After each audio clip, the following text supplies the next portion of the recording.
Good morning प्यारे बच्चों, कैसे हो आप सब? जी, बीए की आज जो यूनिट सेकंड है वो खत्म हो जाएगी क्योंकि इसके 2 ही क्वेश्चन रह गए थे, मेमोर और ट्रैवलॉग। जी, और अगर आपने बीए फर्स्ट सेम की फर्स्ट यूनिट कंप्लीट हो चुकी है, वो नहीं देखी है या सेकंड यूनिट की जो क्लासें हो गई हैं वो नहीं देखी तो कृपया उन्हें देख लीजिए।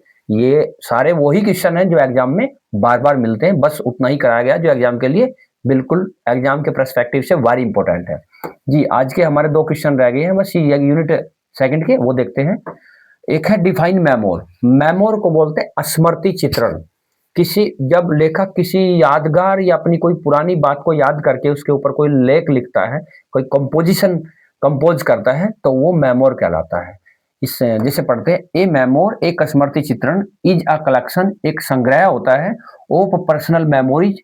पर्सनल मेमोरीज का मतलब है खुद की, लेखक के अपनी व्यक्तिगत स्मृतियों का, यादगारों का, रिलेटेड टू स्पेसिफिक मोमेंट्स, जो संबंध रखती हैं एक किसी विशेष अक्षणों से, ऑन एक्सपीरियंस अपने खुद के उसके अनुभव से, इन द ऑथर्स लाइफ लेखक के जीवन के बारे में।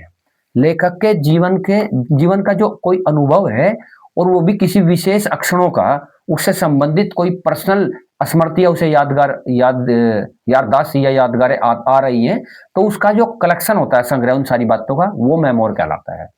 जब ये खुद अपनी किसी बात को याद करके लेखक उसके ऊपर लिखता है तो कहलाता है ये मेमोर। और इसके की ट्रेट्स क्या होते हैं, क्या क्या होते हैं मेमोर के की ट्रेट्स का मतलब होता है इसकी खूबियां क्या होती है। Written in first person from the perspective of the author.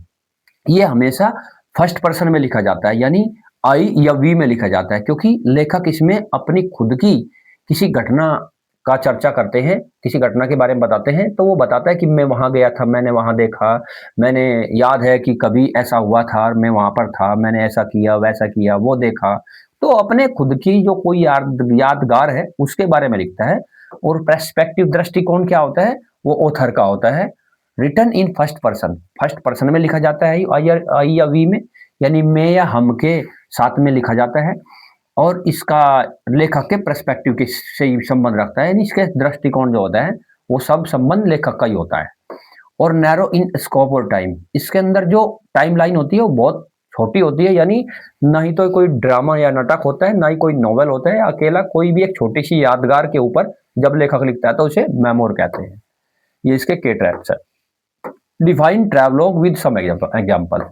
Ji, define travelogue. Travelogue का मतलब होता है जब कोई लेखक किसी यात्रा को कभी करता है और उस यात्रा का वर्णन करता है तो उसको ट्रैवलॉग कहते हैं।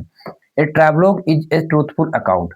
ट्रैवलॉग एक सच्ची घटना होती है, अकाउंट होता है, सच्चा लेख होता है ऑफ एन इंडिविजुअल्स ट्रैवलिंग, किसी भी व्यक्ति की यात्रा का जो वर्णन होता है सच्चा वो होता है ट्रैवलॉग के अंदर, usually told in the past tense. और अक्सर ये पास्ट टेंस में ही बताया जाता है, क्योंकि जब कोई यात्रा की हो उसकी जब बातें करेंगे कि मैं वहां गया था, मैंने ये काम किया, तो सारी पास्ट में ही बातें होंगी।